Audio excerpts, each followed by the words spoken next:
Here's a little secret about Vinca plants. If you did not know this, if you bring them in the winter, they automatically reseed themselves and you have 10 times the flowers the following spring.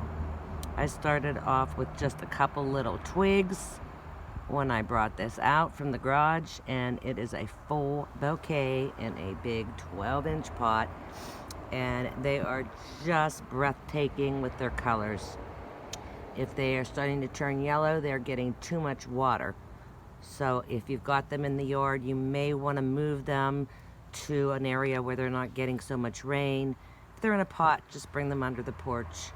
So I'm going to try to find the picture from when I started this, the beginning of spring, so you can see the difference.